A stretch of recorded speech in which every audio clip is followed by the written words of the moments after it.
Hello students, Meenakshi Sinha is here from Keeping in Touch with Maths and Meenakshi Sinha. 10th class UP board and CBSE और ICSE भी सबके examination होने वाले हैं। फरवरी में exams होंगे, फरवरी लास्ट या मार्च स्टार्टिंग में।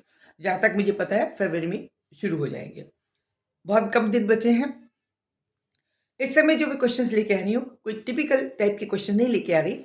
एक रिवीजन के पॉइंट ऑफ व्यू से डिफरेंट क्वेश्चंस, डिफरेंट चैप्टर के जो अच्छी किताब अच्छे इंपॉर्टेंट क्वेश्चन है बच्चों को किताब में अवेलेबल है, वो मैं लेके आ रही हूँ। ये मेरी एनसीईआरटी से अप्रूव्ड बुक है।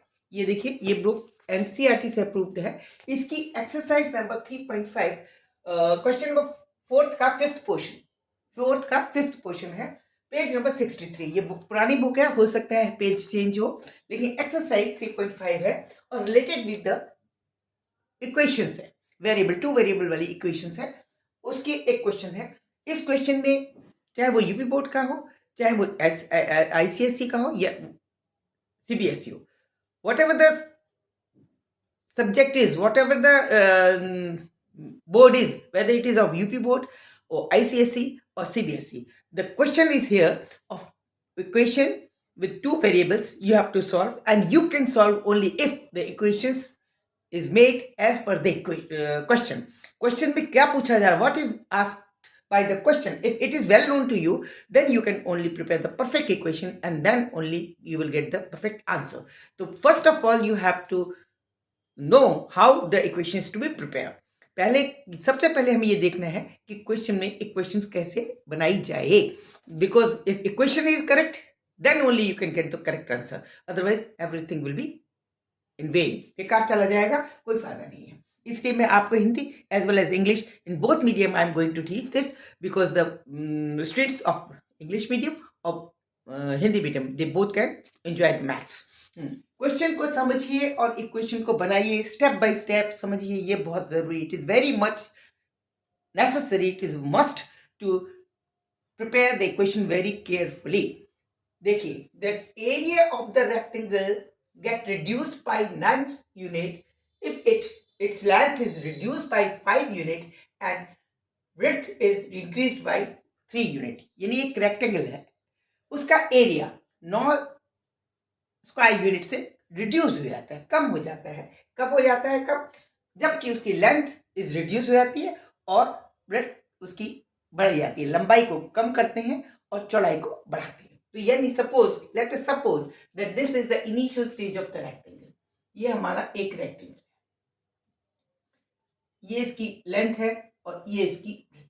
तो एरिया ए ये बराबर हो गया x इंटू, करेक्ट? तो वो रिड्यूस हो जाता है। This is the original area.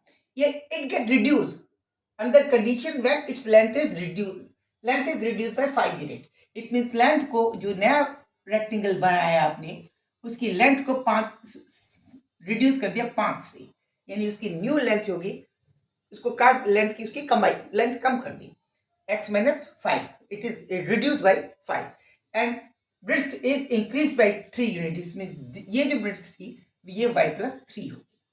ये फर्स्ट केस हो गया। इसके अंदर जो नया एरिया बनेगा, now the new area A1, this will be equal to, ये इक्वल है, it increase by 3, then it get reduce by 9 unit. इसका एरिया कितने से रिड्यूस होता है? 9 स्क्वायर यूनिट से रिड्यूस हो जाता है, यानी ये एरिया कम है। It mean it is less, it means it is less of A1 minus 9। ठीक है ना? This is A1 area, this area, or this is area of this unit, where A is equal to xy. Similarly, A1 will be equal to y plus 3 into x minus 5. Correct? It means y plus 3 into x minus 5, this is equal to A is equal to xy minus 9। ये पहला case, first case. Okay, बिल्कुल सही। इसको थोड़ा हम solve कर लेते हैं। तो इसको जब सॉल्व करेंगे, इसको खोल लेते हैं, तो दिस इज xy हो जाएगा, xy plus 3x minus 15 minus 15 on minus 5y. This will be equal to xy minus 9 और xy कैंसिल हो गया तो ये बचेगा 3 times x minus 5 times y is equal to इधर आएगा 6. ये इक्वेशन नंबर 1 बन गई. It is to be noted. ये हमें नोट कर लेना चाहिए. ये हमारा एक इक्वेशन बन गई 3x minus 5. This is our equation for case first when it get reduced in area by 9 if we reduce the length and increase the breadth. Length is reduced by 5 and breadth is increased by 3. This was the first case. Number 1 equation. Okay. Now second case. Second case क्या है? If we increase the length by 3 unit. Now this was the first case and now second case. Second case. If we increase the breadth, if we increase the length by 3 unit and breadth by 2 unit, it means both sides are increasing. ये भी बढ़ रहा है और ये भी बढ़ रहा है. Originally it was x, तो ये भी बढ़ गया x और y by 2 and this is by 3 बढ़ गया. This is by 3 unit and breadth by 2 unit. Then the area A2, ये जो नया एरिया बनेगा A2, ये किसके बराबर हो जाएगा? This will be equal to y plus 2 into x plus 3. Correct? This area also increases by 67 square centimeter of the previous. यानी पहले वाले का 61 से बड़ा है. तो ये एरिया बड़ा है इस वाले से. कितना बड़ा है? 61. यानी हम कह सकते हैं that A2 is equal to A plus 61. Original A plus 61. A is equal to XY है. A2 की वैल्यू रख देते हैं. A2 क्या है? Y प्लस 2 और into x plus 3. This is equal to A is equal to XY plus 67. ये equation. इसको भी सॉल्व कर लेते हैं. जब इसको सॉल्व करेंगे, इसको और सॉल्व करते हैं तो ये XY आएगा प्लस 2x आएगा प्लस 3y आएगा और plus 6 is equal to xy plus 67. This xy and this xy get cancelled. We'll get here 2 times x plus 3 times y is equal to 61. This is the case second. ये second case की condition है. ये वाली, ये हमारा second case. This is number 2. Okay. This is number 2. Now, from here and here, we can solve and find the value of x और y. इन दोनों की हेल्प से x और y निकल जाएगा. यदि ओरिजिनल x और y की वैल्यू आएगी, हमारा एरिया आ जाएगा. इसको सॉल्व करते हैं. यहां लिख लेते हैं. As per first equation, 3 times x minus 5y is equal to 6. Second equation जो थी, that is 2 times x plus 3 times y is equal to 61. अब इसको सॉल्व करने का क्या तरीका है? तरीका ये, x को रिड्यूस करना चाहते हैं सपोज, तो हम इस पूरी इक्वेशन को, because it is having 3 multiple whole equations to be multiplied by 2 and this whole equation is multiplied by 3. Okay, and then we will subtract करेंगे 1 minus 2. तो पहली जो इक्वेशन हो जाएगी, this will get, इसका ये रूप होगा 2 से गुणा करेंगे 6x minus 10y is equal to 12. ठीक है. इसको 3 से गुणा करेंगे, ये इसकी जो रूप कंडीशन आएगी वो आएगी 6x plus 3 3 is 9y is equal to 318. 183. Now subtract करेंगे तो क्या आएगा? This is get cancel. This will minus 19y is equal to, इसमें से घटाएंगे तो 171 minus It means y is equal to 171 upon 90.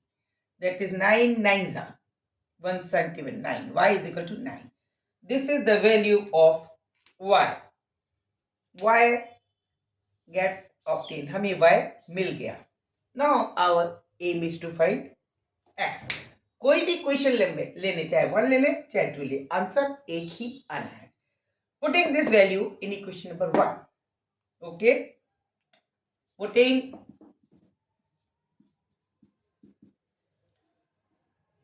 y is equal to 9 in equation 1.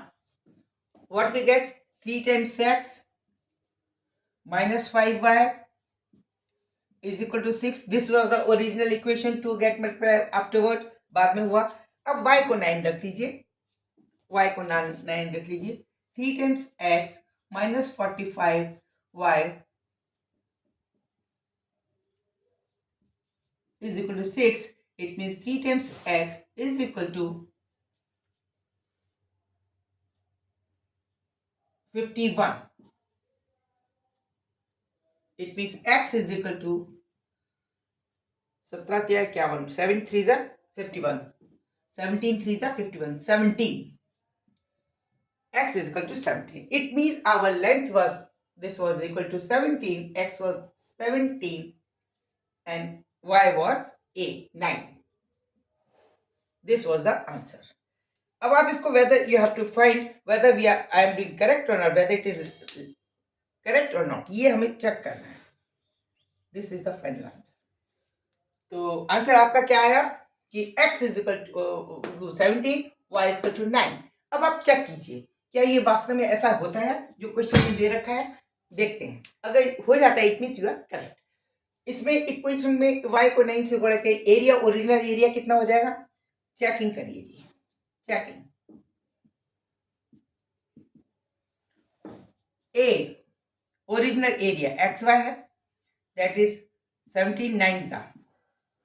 This is equal to 3 153 हो गया. ठीक है. SQ. ओके. नाउ अब इस केस में ये कितना हो जाए. x कितना था 17 में से 5 गया तो ये कितना हो जाएगा आपका 12. कितना हो जाएगा ये 17 में से 5 गया, ये हो जाएगा 12. और ये कितना हो जाएगा 9 में प्लस 3 करेंगे, ये भी 12 हो जाएगा. एरिया कितना न्यू ना ए इज इक्वल टू हो जाएगा 12 into 12, that is 144. Is the difference between them. दोनों में रिड्यूस 9 का होना चाहिए. ये एरिया 9 से कम होना चाहिए. इसमें डिफरेंस देख लीजिए 9 का है. तो A1 difference A2 is equal to 9 है. करेक्ट. बिल्कुल करेक्ट है. 153 माइनस 144 इज इक्वल टू 9. बिल्कुल करेक्ट है. सेकंड केस में अगर इसमें एरिया कितना हो जाता है, इसको करेंगे आप. सेकंड केस में ये रहा, ये वाली चीज. जब इसको आप ये वाला चीज इसमें करिए. जब x में 3 जोड़ देते हैं तो x की वैल्यू कितनी थी 17. 3 जोड़ेंगे कितना हुआ 20. और इसमें कितना हो जाएगा y कितना था 9 था. 9 में 2 11, तो ये हो जाएगी 20 और ये हो जाएगा 11. अब 11 और 20 मल्टीप्लाई कीजिए एरिया को. A2 is equal to 11 into 20, that is 220 हो गया. अब 22 कितना है इन दोनों में.